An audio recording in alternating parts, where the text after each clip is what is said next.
Why you should forgive your parents and how to do it. Hi, I'm Nanice. On the surface, forgiving your parents, or anyone for that matter, may seem insignificant, but forgiving your mother or father is actually the best thing you can do for the quality of your life. Even low-grade parental blame and resentment perpetuate a cycle of emotional pain and suffering that can negatively affect your adult relationships, finances, and overall well-being, ultimately preventing the love, abundance, and happiness you desire and deserve. If you have no comparison, you might not notice the amount of energy it takes to hold onto an emotional wound, or even a small grudge. But holding on to anger, resentment, or any form of hostility requires a tremendous amount of life force energy. And this energy is non-refundable. Decades of anger or low-grade resentment can cut years off your life, and you wouldn't even know it. Think of it like throwing $100 bills into the toilet each day, except life force energy is infinitely more valuable than all the money in the world. There is definitely a cycle of suffering. In fact, without healing our childhood wounds and subsequently forgiving our parents, we stay emotionally stuck at the age of our earliest wounds. And because this causes us to repeat the cycle of suffering, we keep experiencing an adult version of our childhood wounds. For instance, let's say you haven't forgiven your mom for missing your 10th birthday or healed the resulting feelings of abandonment. Whenever this issue is triggered by a current day experience, for example, someone forgets to call you, the original emotional wound is activated and you drop into an unconscious reaction. For all intents and purposes, you become your wounded 10-year-old self. And because you feel the same pain you felt then, you react by lashing out or shutting down. Because an emotional reaction is an automatic response to an unhealed wound, there is little or no control over emotions or behavior. And this dynamic can result in a series of current-day relationship issues. Year after year, the cumulative effect of emotional reactions can destroy the quality of our most important relationships. According to the law of attraction, we unconsciously attract people who trigger our emotional wounds. And this is why a person with abandonment issues, for example, attracts potential partners who have commitment issues. Not as punishment or karma, but rather because our higher selves want us to heal and will use every opportunity to bring our wounds to the forefront. Unfortunately, this means that unhealed emotional wounds can prevent you from meeting your ideal partner or soulmate. And even if you do find each other, the turbulent nature of emotional wounds is known to sabotage even the most ideal partnership. But not only that, blame perpetuates pain. Blaming your parents not only keeps the wound alive, it also tells your subconscious mind that your parents currently have power over you or your life. And therefore, blame programs you for more disempowerment. Like a virus, this dynamic can spread to every facet of your life. Additionally, whenever we blame another, we become entangled in their energy and stay entangled until we let go. And consequently, we cannot grow beyond the parent we blame. Of course, it's no big surprise that forgiveness is the key to emotional freedom. But in many cases, forgiveness is easier said than done. But why? Why is forgiveness so difficult? First, you must realize that blame, anger, and various related emotions are defensive guards that protect you from future harm. Since true forgiveness requires you to release this defense, the very act of forgiveness creates emotional risk. Therefore, to forgive your parents, you must trust they won't hurt you again. But the hard truth is, you can never be certain. There's no way to control or predict another person's behavior. And sometimes loving people do hurtful things. If you are still vulnerable to being hurt, forgiveness could destroy the only defense you have. And if this is the case, your protective ego will not allow you to forgive. Therefore, before you can forgive, you must eliminate the risk of emotional harm. And this inevitably means self-responsibility. There's no way around it. As long as you blame or shift responsibility in any regard, you give others the power to hurt you. And as long as you give others the power to hurt you, you're going to be hurt. Therefore, the only way to prevent emotional harm is by releasing blame and taking full responsibility for every emotion you experience. However, there's no point in assuming responsibility if you don't also uncover the dynamics behind your childhood issues. To make yourself immune to emotional harm, you must pinpoint the hidden cause of your childhood wounds. And once you do, I will show you how to heal it.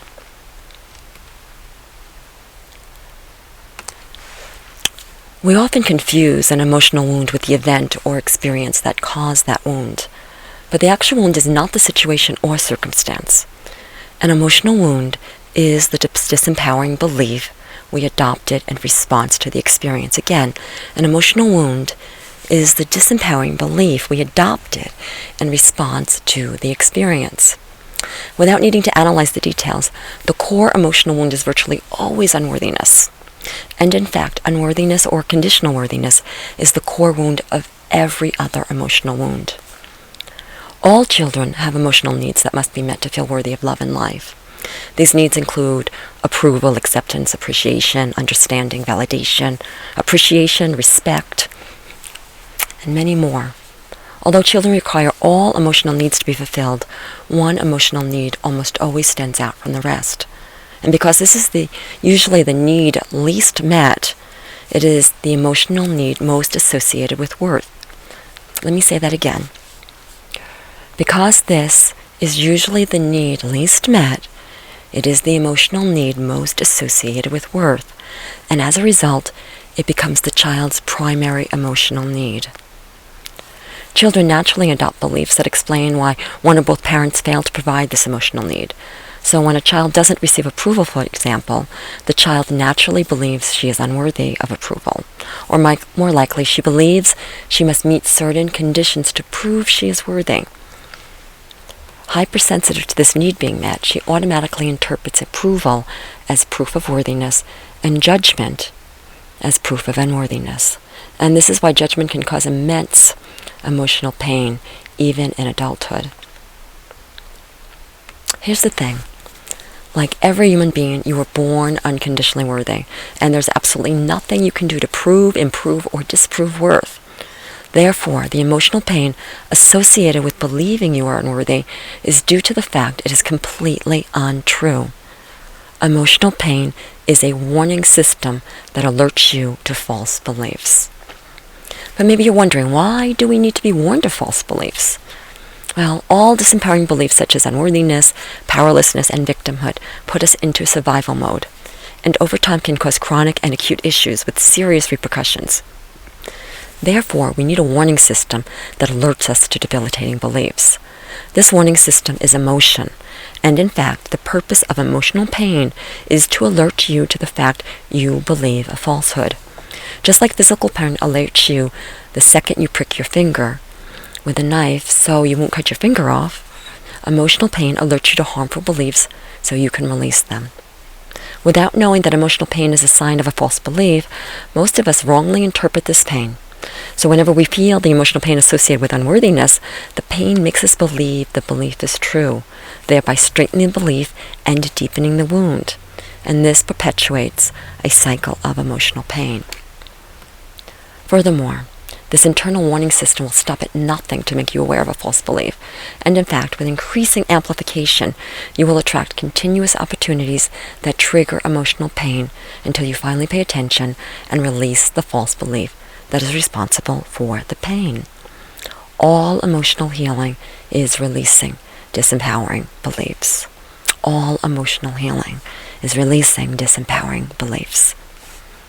Entangled in the conscious or unconscious belief that worth depends on getting your parents to meet your emotional needs, you probably have grown into an adult still expecting one or both parents to give you what you need to feel worthy. But this just sets you up for more pain because it never works. Maybe you're also wondering, why don't our parents meet our emotional needs? First of all, Even the most well-intentioned parents often fail to meet their children's emotional needs. And in most cases, emotional wounds have nothing to do with parental love. Oftentimes, childhood emotional wounds are byproducts of parenting style or our parents' unhealed wounds or family issues, such as financial challenges, divorce, or a family member's addiction, disease, mental illness, or chronic depression. Although parental judgment, criticism, and comparison to siblings or other children are the most common cause of the worthiness wound, almost any dynamic can set the stage. For instance, when a parent is overprotective or over-controlling, a child may feel disrespected and develop the belief he is unworthy of respect, or he may conclude he is untrustworthy. Or when a child is told to be seen but not heard, she may develop the belief she is not worthy to speak, or she may believe she's not important. In most cases, a child's emotional wounds deepen over time, and as the child matures into adulthood, the wound matures accordingly, manifesting as problematic relationships, financial concerns, career challenges, and health issues, while also making it difficult to pursue one's dreams and desires. Many adult children protect themselves from parental judgment and manipulation by closing their hearts and putting up energetic barriers. But to fight the defensive quality of anger and blame, it doesn't protect us from emotional pain, because the shield actually keeps the pain inside while also preventing healing. Regardless of age, every time your parents fail to meet your primary emotional need, feelings of disappointment feed unworthiness and often lead to powerlessness. Ask yourself, do you still need parental approval, acceptance, validation, or permission to feel worthy? If the answer is yes, do you conceal behaviors that don't meet your parents' expectations? This dynamic is quite common in most adults, but there's a huge cost involved because whenever you suppress authentic expression in exchange for approval or acceptance, for example, you inadvertently give away your power. In fact, it is impossible to expect your parents to meet your emotional needs and make you feel worthy without giving them your power. Consequently, the relationship is based on dysfunctional dynamics where you remain a powerless child who is vulnerable to being hurt.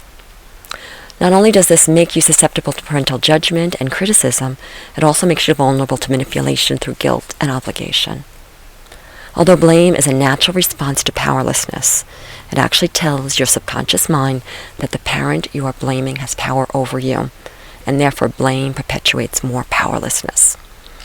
Indeed, you will not be able to heal your emotional wounds or forgive your parents as long as you blame them for making you feel powerless and unworthy. This is why self-responsibility is the cure. And in fact, self-responsibility is the only thing that can solve your issues. Self-responsibility means that you must own your unconditional worth and you must take back your power by releasing the expectation that your parents meet any of your emotional needs. And this also includes releasing the need for apology, acknowledgement, or any type of retribution. The bottom line, give to yourself what you need from your parents. Give yourself approval, acceptance, appreciation, permission, whatever you need from one or both parents, give to yourself. This is the healing. As you take responsibility for your life and your choices, you must stop seeking parental permission and emotional support. And in fact, you don't even need your parents to believe in you or your dreams. The same reason your parents didn't meet your needs in childhood are the same reasons they still can't. So you can let them off the hook and release all expectations and be free. Finally, when you know your unconditional worth and you own your intrinsic power, your parents can't hurt you emotionally, and consequently, forgiveness becomes possible. As dysfunctional dynamics dissolve, it gives way to a new paradigm of relationship based on unconditional worth and self-empowerment. The foundation of this deeper connection is clear boundaries. And in fact, boundaries can take you from a powerless child to an empowered adult in a heartbeat. Your personal power is only as strong as your boundaries. As an adult child, it is up to you to set boundaries with your parents.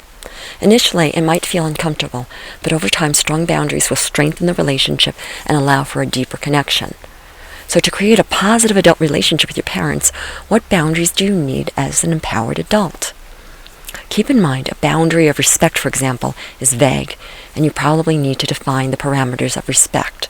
So clearly and specifically spell it out in terms of communication and interaction. In all likelihood, you will need to teach your parents how to treat you, speak to you, and behave in ways that reflect respect. It's also a good idea to invite your mom and dad to establish their boundaries and do your best to honor them as well. Boundaries are set through intention, but established with attention. Effective boundaries require integrity, and this means that you must back up every boundary with proper and consistent attention.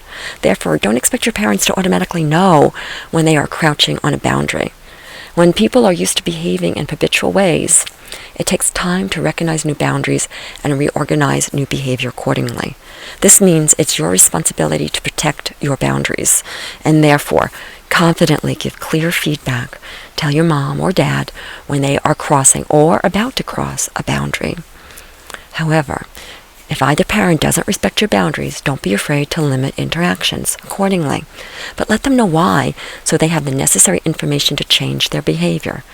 Believe it or not, most parents will eventually learn to respect boundaries, but only if you consistently enforce them first. There are many rewards to reap. No matter how it seems, childhood wounds always leverage hidden gifts such as independence, wisdom, or compassion, for example. And without emotional challenges, our best attributes might never be revealed. If you haven't yet recognized the positive qualities that sprung from your childhood wounds, now would be an excellent time to do so, because the recognition itself can be extremely healing. Indeed, the point is to heal the wounds, but keep the benefits. Finally, always remember that forgiveness is never for the person being forgiven. Forgiveness is the gift you give yourself. You are love, you are light, and all is well. I'm Nanice. Please visit me at nanice.com.